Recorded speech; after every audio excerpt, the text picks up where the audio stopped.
नमस्कार दोस्तों, सबको गुड मॉर्निंग। आशा करते हैं सब अच्छे हैं। इस वीडियो में हम बात करेंगे most important questions of 28 August current affairs के बारे में। जो भी आप कॉम्पिटिटिव एग्ज़ाम दे रहे हैं उसके लिए ये वीडियो बहुत इम्पोर्टेंट है। चलिए आज हम देखेंगे आज का पहला question. PM Modi flags off which EV car brand company which is exporting to 100 countries. यानी कि रिसेंटली पीएम मोदी ने एक कार कंपनी को हरे झंडे दे दिए कि और कार कंपनी ने 100 कंट्रीज के ऊपर कार को एक्सपोर्ट कर सकते हैं। चलिए देखेंगे, पहला ऑप्शन है मारुति सुजुकी, और option B Tata, option C Mahindra और ऑप्शन डी हुंडई कंपनी। इनका करेक्ट आंसर है मारुति सुजुकी। यानी कि मारुति सुजुकी कंपनी को हरे झंडे दे दिया है कि ये कंपनी ने 100 कंट्रीज़ के ऊपर एक कार को एक्सपोर्ट कर सकते हैं।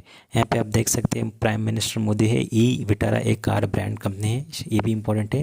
ये कहाँ से एक कहाँ पे इवेंट्स था, ये हंसलपुर मैन्युफैक्चरिंग फैसिलिटी गुजरात में है। और इस इवेंट में कौन कौन शामिल थे? चीफ मिनिस्टर ऑफ गुजरात के भूपेंद्र पटेल शामिल थे और ambassador of Japan Kiichi Ono भी शामिल थे। चल हम देखेंगे next question. Where did two warship INS Udaygiri and INS Himgiri to be commission into the Indian Navy. यानी कि दो वारशिप को इंडियन नेवी ने लॉन्च किया, वो कहाँ पे किया है? वो किया है, पहला ऑप्शन है चेन्नई, और ऑप्शन बी है मुंबई, ऑप्शन सी है Calcutta, option D Visakhapatnam. Correct option है विशाखापट्टनम। यानी कि विशाखापट्टनम में दो वारशिप को इंडियन नेवी ने लॉन्च किया है। ये पहला कौन सा है? हिमगिरी। ये फर्स्ट प्रोजेक्ट है 17 ईयर का। ये कहाँ पे मैन्युफैक्चर हुआ है? Reach garden reach shipbuilders engineers, यानी कि कलकत्ता में है। और दूसरा शिप है Udaygiri, INS Udaygiri is the second ship of project 17 year का है। ये कहाँ पे बिल्ट हुआ है? Mazagon dock shipbuilders limited in Mumbai, ये मुंबई में है। चल हम देखेंगे third question. Where did researchers in India have discovered the fossil known as a पाइथोसोर।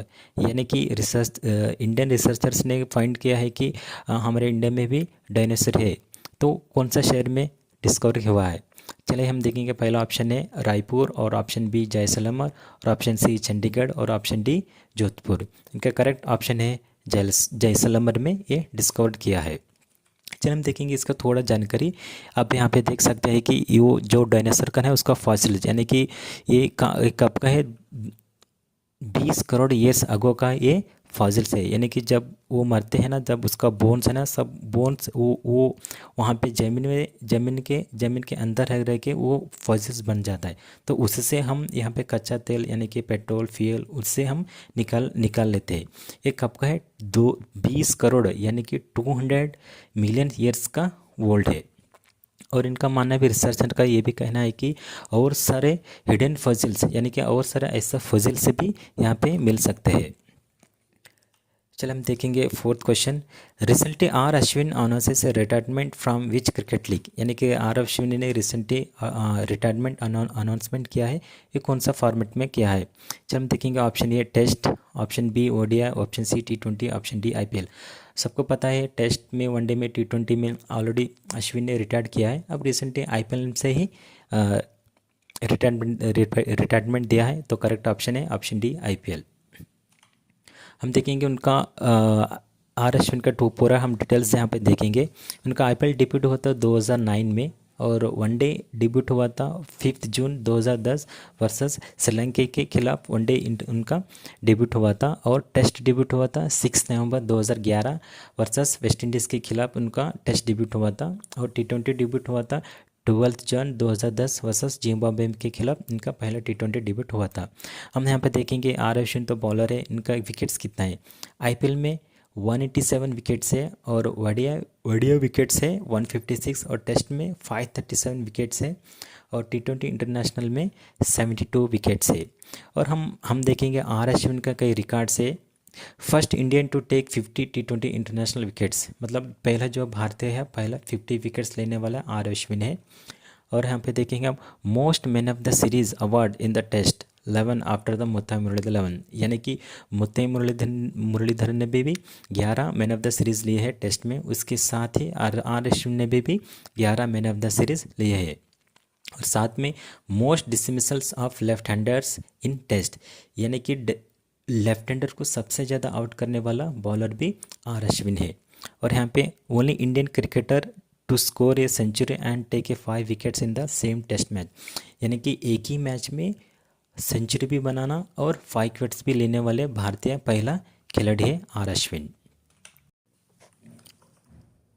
चलिए हम देखेंगे पांचवा question, who inaugurated a 2-day workshop on the vibrant villages programme VVP in New Delhi. पहला ऑप्शन है राजनाथ सिंह, ऑप्शन बी है Nirmala Sitaram, option C है S Jaishankar, option D है अमित शाह। इसका आंसर है ऑप्शन डी अमित शाह। अमित शाह ने वाइब्रेंट विलेजेस प्रोग्राम को इनॉग्रेट किया है इन नई दिल्ली में। और साथ में हम देखेंगे इस वाइब्रेंट विलेजेस प्रोग्राम का मेन ऑब्जेक्टिव क्या है, preventing migration from border villages, यानी कि जो भी बॉर्डर विलेज जहाँ पे भी वहाँ पे जम्मू कश्मीर है वहाँ पे विलेजेस से बॉर्डर से कोई भी नहीं आ सकते, उसको भी हम प्रिवेंट कर सकते हैं। और साथ में ensuring complete coverage of government scheme of for all citizens in this villages, जो भी इस विलेजेस में रहते हैं सबको गवर्नमेंट स्कीम मिले। और साथ में developing theme as instruments of national and border security, इस प्रोग्राम से बॉर्डर सिक्योरिटी भी हम बढ़ा सकते हैं और नेशनल वाइज भी हम सिक्योरिटी बढ़ा सकते हैं। चलो हम देखेंगे नेक्स्ट क्वेश्चन, छठा क्वेश्चन हम देखेंगे, which country is hosting international chess federation FIDE World Cup 2025, मतलब इस साल में जो इंटरनेशनल चेस वर्ल्ड कप है किस कंट्री ने होस्ट कर रहा है। चलो हम देखेंगे, पहला ऑप्शन है India, option B China, option C Japan, option D USA. इसका आंसर है ऑप्शन ए इंडिया। इंडिया ने international chess federation World Cup को होस्ट करने जा रहा है। हम पहले देखेंगे फेडे वर्ल्ड कप 2023, मतलब पिछला प्रीवियस वर्ल्ड कप कहाँ पे हुआ था, बाको अजरबैजान में हुआ था। और उस वर्ल्ड कप में कौन जीते थे, मैग्नस कार्लसन ने जीते थे, यानी कि ये नॉर्वे कंट्री का है। और रनर अप थे प्रज्ञानंदा ने, रनर अप थे, मतलब सेकेंड प्लेस में आए थे। चलो हम नेक्स्ट क्वेश्चन देखेंगे, सेवन्थ क्वेश्चन हम देखेंगे, which state government to launch no helmet no fuel campaign from सितंबर 1, यानी कि सितंबर 1 से नो हेलमेट नो फ्यूल, यानी कि जो भी पेट्रोल पंप में जाता है उनको हेलमेट नहीं था तो उनको फ्यूल नहीं देंगे। ये कौन सा स्टेट गवर्नमेंट ने लॉन्च किया है। पहला ऑप्शन है कर्नाटका, ये ऑप्शन बी है मुंबई, ऑप्शन सी है गुजरात, ऑप्शन डी है उत्तर प्रदेश। करेक्ट आंसर है ऑप्शन डी उत्तर प्रदेश। उत्तर प्रदेश ने ये लॉन्च किया है कि जो भी हेलमेट नहीं पहनेगा उनको पेट्रोल पंप में पेट्रोल नहीं मिलेगा। चलिए हम देखेंगे आठवां question, which first state becomes to implement Supreme Court order on stray dogs. Recently Supreme Court ने स्ट्रे डॉग्स के ऊपर जजमेंट दिए थे, उस जजमेंट को फॉलो करने वाला पहला स्टेट कौन सा है। पहला ऑप्शन है मध्य प्रदेश, ऑप्शन बी है उड़ीसा, ऑप्शन सी है राजस्थान, ऑप्शन डी है तमिलनाडु। यानी कि option C Rajasthan is a right answer, क्योंकि राजस्थान ने सुप्रीम कोर्ट ने जो स्ट्रे डॉग्स के ऊपर कोई जो भी जजमेंट दिया है उसको फॉलो करने वाला, मतलब इम्प्लीमेंट करने वाला राजस्थान पहला स्टेट बना हुआ है। यानी कि सुप्रीम कोर्ट ने ऐसा ऑर्डर दिया था कि जजमेंट दिए थे कि सब स्ट्रे डॉग्स को हम शेल्टर करेंगे और वैक्सीनेशन करने के बाद उनको छोड़ेंगे। और साथ में जो भी पब्लिक है ना, पब्लिक में उनको यानी कि पब्लिक में उनको स्ट्रे डॉग्स को फीड नहीं करना है, यानी कि खाना उनको नहीं देना है। ऐसा ही कुछ सुप्रीम कोर्ट ने जजमेंट दिया था। चलिए हम देखेंगे नवा question, which country pass a bill on Wednesday to ban the use of mobile phones and other digital devices in the school classrooms nationwide. यानी कि रिसेंटली एक कंट्री ने क्या किया है कि क्लास में मोबाइल फ़ोन यूज़ नहीं करना है और डिजिटल डिवाइस पे भी क्लास में यूज़ नहीं करना है। ये कौन सा कंट्री ने बिल पास किया है। पहला ऑप्शन है जापान, ऑप्शन बी है चीना, ऑप्शन सी है यूएसए और ऑप्शन डी साउथ कोरिया। इनका करेक्ट आंसर है साउथ कोरिया।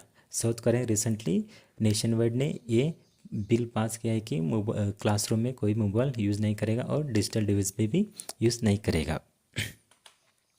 चलिए हम देखेंगे last question, whom president Droupadi Murmu appointed as जजेस of supreme court. Recently Droupadi Murmu ने सुप्रीम कोर्ट के जजेस को अपॉइंटमेंट किया है, ये किनको किया है। पहला ऑप्शन है आलोक आराध्या, ऑप्शन बी है विपुल मनुभाई पंचोली और ऑप्शन सी है A and B, option D है ज्ञानेश कुमार। इनका आंसर है option C A and B, यानी कि द्रौपदी मुर्मू ने आलोक आराध्या और विपुल मनुभाई पंचोली को सुप्रीम कोर्ट के जजेस के लिए अपॉइंटमेंट किए हैं। हम यहाँ पे देखेंगे जस्टिस आलोक आराध्या उनका फोटो आप यहाँ पे देख सकते हैं। और जस्टिस विपुल एम पंचोली पे आप यहाँ पे देख सकते हैं। जो जस्टिस आलोक आराध्य है वो कहाँ के थे? बॉम्बे हाईकोर्ट के चीफ जस्टिस थे। उसी तरह विपुल मनोभाई पंचोली चीफ जस्टिस सब कहाँ के थे? पटना हाईकोर्ट के थे। ये थे आज का most important current affairs questions. Thanks for watching.